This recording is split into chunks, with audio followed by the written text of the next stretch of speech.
जागतिक anti narcotics day निमित्त Navi Mumbai police आयुक्तालयाच्या वतीने अंमली पदार्थांविरोधातील निर्णायक कारवाईचा भाग म्हणून 26 गुन्ह्यांमध्ये जप्त करण्यात आलेल्या सुमारे 57 कोटी रुपयांच्या अंमली पदार्थांचा नाश नवी मुंबई पोलीस आयुक्त मिलिंद भारंबे यांच्या उपस्थितीत करण्यात आला। या मुद्देमालामध्ये हेरोईन, गांजा, कोकेन यांसह विविध प्रकारच्या अंमली पदार्थांचा समावेश होता। यापूर्वीही नवी मुंबई पोलिसांनी शेकडो कोटी रुपयांचे अंमली पदार्थ नष्ट करून ड्रग्ज माफियांविरोधात कठोर भूमिका घेतली आहे। Navi Mumbai police आयुक्तालयाने zero tolerance धोरण स्वीकारत अंमली पदार्थांच्या अवैध व्यापाराविरोधात सातत्याने मोठ्या कारवाया सुरू ठेवल्या आहेत। प्रत्येक पोलीस ठाण्याच्या स्तरावर अँटी नार्कोटिक्स पथक कार्यरत करण्यात आले असून स्थानिक पातळीवरील ड्रग्ज रॅकेट आणि टोळ्यांवर प्रभावी कारवाई केली जात आहे।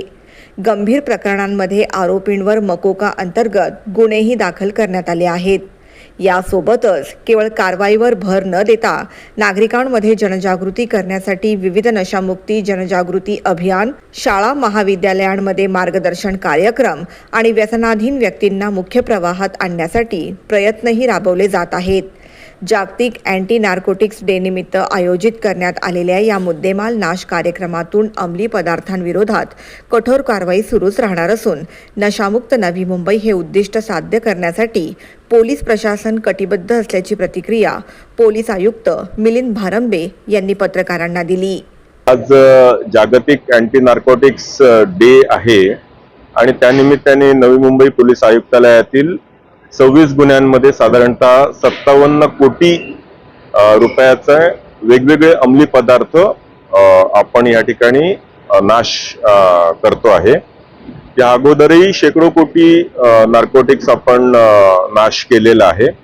आपली या नार्कोटिक्स मध्ये मुख्यत्वे हेरोईन, गांजा, MD, कोकेन असे अनेक प्रकारचे नार्कोटिक्स आहेत आणि आपली जी नवी मुंबई आयुक्तालयामध्ये नार्कोटिक्स संदर्भामध्ये जी झिरो टॉलरन्स पॉलिसी आहे त्यामध्ये आपण खूप मोठ्या कारवाया सातत्याने करतोय। आपण बघत असाल की गेल्या 3-4 वर्षांपासून आपण खूप मोठी मोहीम नवी मुंबई पोलीस आयुक्तालयामध्ये हाती घेतलेली आहे। आता आपण नुकतेच काही महिन्यांपूर्वी प्रत्येक पोलीस स्टेशन अंतर्गत अँटी नार्कोटिक्स स्क्वॉड सुद्धा आपण सुरू केलेले आहेत आणि प्रत्येक पोलीस स्टेशन स्तरावर जे आफ्रिकन नॅशनल्स नार्कोटिक्स मध्ये उतरत आहेत किंवा जे लोकल्स सुद्धा आहेत इन्क्लुडिंग पंजाबी गँग आणि ह्या सर्वांना आपण मुळापासून घाला घातलेला आहे आणि त्याच्यामध्येच मोठ्या प्रमाणावर आपण ह्या ठिकाणी कारवाई केलेली आहे। आपण आतापर्यंत मकोकामध्ये सुद्धा नार्कोटिक्सचे पेडलर्स जे आहेत, सप्लायर्स आहेत, त्यांना सुद्धा ते गुन्हे दाखल केलेले आहेत आणि काही नार्कोटिक्स सप्लायर्सवर PIT NDPS अंतर्गत सुद्धा प्रतिबंधक कारवाया केलेल्या आहेत। सो आपली ही ओव्हरऑल संपूर्ण पोलीस आयुक्तालयातील अधिकारी आणि कर्मचारी हे याच्यामध्ये हिरिरीने सहभागी होत असतात। लोकांचा सहभाग आहे। मोठ्या प्रमाणावर आपण अवेअरनेस कॅम्पेन्स घेतो। आता मुख्यमंत्री महोदय यांच्या सांगण्याप्रमाणे डिॲडिक्शन सेंटर्स आपण कॉर्पोरेशनच्या मदतीने त्याच्यामध्ये पण आपण पार्टिसिपेट करणार आहोत आणि जे ड्रग्सच्या आहारी गेलेले आहेत त्यांना सुद्धा आपण नशामुक्त करण्याचा आपण प्रयत्न करणार आहोत। तर आज बाजार गावात मुद्दे काय आपण जे आज नाश करतो आहे ते 26 गुन्ह्यांमध्ये साधारणतः 57 कोटी रुपयांचे हे नार्कोटिक्स आहेत। तरुणांना काय आवाहन कराल?